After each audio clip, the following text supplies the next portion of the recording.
راست لیے چلیں گے اسلام آباد، جہاں پر پاکستان بار کونسل کی APC سے شہباز شریف خطاب کر رہے ہیں۔ جرنلسٹ، ایکسپرٹس، السلام علیکم۔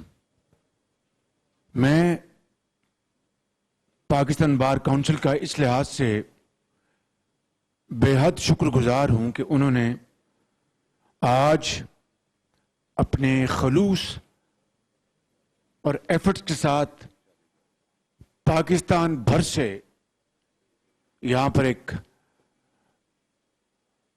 نمائندہ اجلاس کا اہتمام کیا اور APC سے پہلے پری APC کا انتظام کیا، جس کے لیے میں آپ سب کو مبارکباد پیش کرتا ہوں اور تحسین پیش کرتا ہوں۔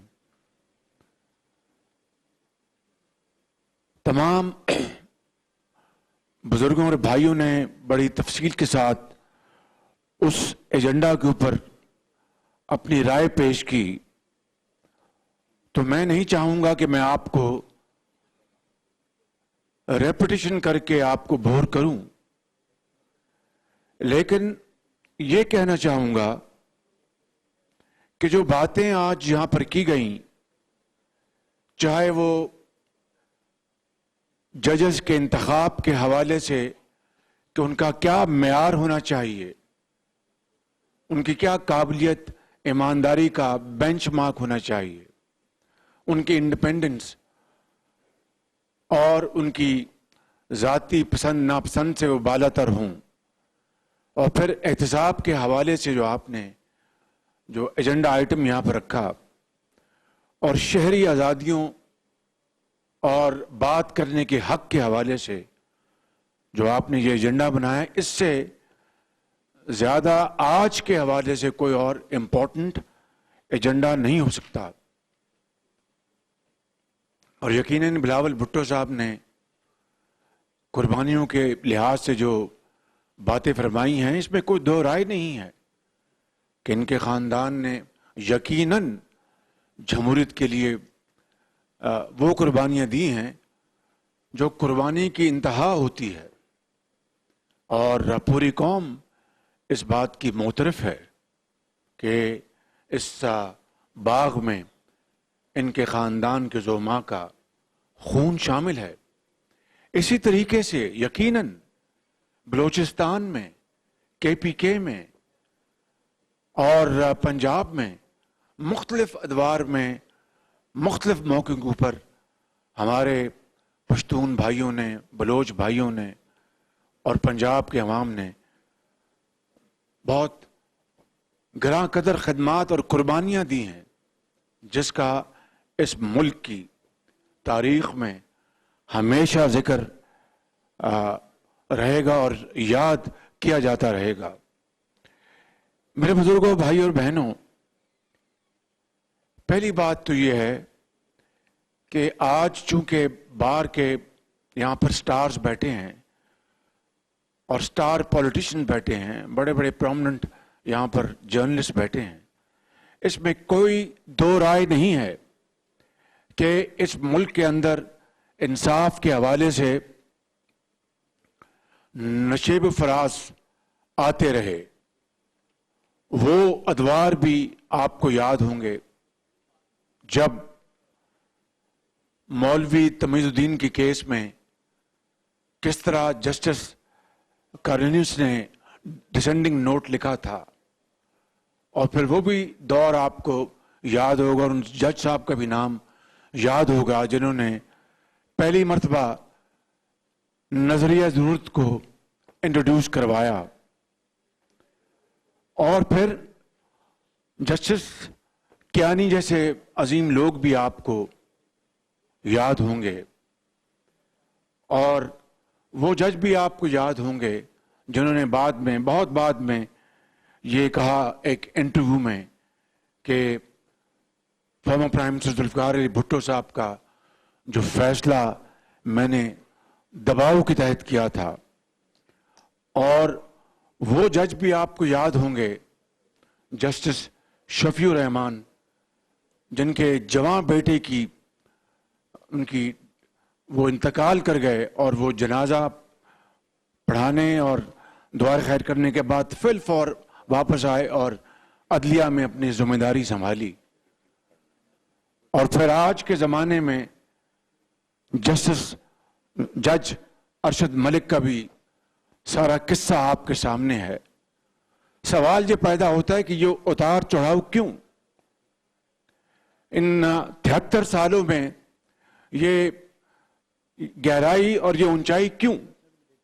اس کی وجہ یہ ہے کہ مختلف ادوار میں ڈکٹیٹرز نے اپنے مرضی کی امینڈمنٹس کروا کے عدلیہ کو بھی بہت زیادہ کمزور کیا اور پھر ان کے دفاع کے لیے اور ان کو اسٹرینتھن کرنے کے لیے جو کام سیاستدانوں کو اور سول سوسائٹی کو کرنا چاہیے تھا وہ شاید اس اسٹرینتھ کے ساتھ نہ ہو سکا. اور پھر یہی وجہ ہے کہ ہم نے ایسے ججز بھی دیکھے جن کے میں نے ابھی نام لیے ہیں اور مجھے افسوس سے مجھے عدلیہ کے ہم سب کو احترام ہے اور منصفوں کا ہم سب کو احترام ہے، لیکن وہ چند لوگ منصف کی شکل میں جنہوں نے ڈکٹیٹرز کو جو انہوں نے مانگا بھی نہیں تھا اور آئین میں آئین میں امینڈمنٹ کرنے کا اختیار دے دیا کہ آپ یہ آئین میں امینڈمنٹ کر لیں، یہ ہے وہ دل خراش واقعات، یہ ہے وہ ایک بدنما دھبا ہمارے اس انصاف کے چہرے پہ، جو کہ بدقسمتی سے اگر ہم دھونا بھی چاہیں تو نہیں دھو سکتے. لیکن میرے بزرگوں، بھائیوں اور بہنوں، اب ماضی میں رونے دھونے سے تو کوئی فائدہ نہیں.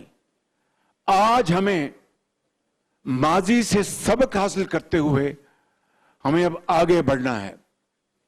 اور جس طرح میں نے جن عظیم ججوں کا نام لیا اور ان ججز کا جنہوں نے پھر خود اعتراف کیا، میرا خیال ہے جسٹس منیر نے بھی کہیں بعد میں اعتراف کیا کہ یہ پرنسپل آف نیسیسٹی جو تھا یہ میری ایک بڑی فاحش غلطی تھی. Am I right or not؟ تو کیا اس ماضی کے ان اعترافات سے، ان ماضی کی ان فاحش غلطیوں سے آج ہمیں سبق سیکھنا ہوگا؟ نہیں سیکھا تو پھر خدا نخواستہ میرے بھائی محمود خان صاحب اور دوسرے جو یہاں پر زوما بیٹھے ہیں ان کی باتوں میں پھر بڑا وزن ہے کہ اگر آئین پاکستان کی اگر ہم توقیر نہیں کریں، کیونکہ اسی آئین نے ایک جوڑ رکھا ہے، ایک پرو رکھا ہے پورے پاکستان کے، چاہے وہ سندھی ہیں، چاہے وہ پنجابی ہیں، چاہے وہ بلوچ ہیں، چاہے وہ پشتون ہیں، کشمیری ہیں، سرائکی ہیں، بلتی ہیں، وہ کسی بھی قوم سے ان کا تعلق ہو، اسی آئین نے جوڑ رکھا ہے. اور مجھے یہ کہنے میں کوئی بات نہیں کہ جہاں پر سیاسی پارٹیوں نے الحمدللہ بہت اچھے کام کیے، وہاں پر ہم سے بھی غلطیاں ہوئی ہیں، ہم سے بھی بلنڈرز ہوئے ہیں، اور ہمیں اس کا اعتراف کرنا چاہیے. کہ کب تک ہم اس ملک کے اندر یہ تماشا ہم دیکھتے رہیں گے جہاں پر ہمارے چھوٹے صوبوں کے یہاں پر بہت ہی قابل احترام زعماء نے جو باتیں کی ہیں آئین کے حوالے سے، آئینی حقوق کے حوالے سے، فریڈم آف اسپیچ کے حوالے سے، یہاں پر جو بات کی گئی ہے کہ آج شاید میڈیا کے اوپر اتنی بندش ہے کہ پہلے کبھی اس کی نظیر نہیں ملتی. اب اگر اور دیکھیں، میں جس طرح ہم اپنی غلطیوں کا اعتراف کر رہے ہیں، میں بڑے ادب سے، بہت ہی with the highest of respect to our media channels, print media,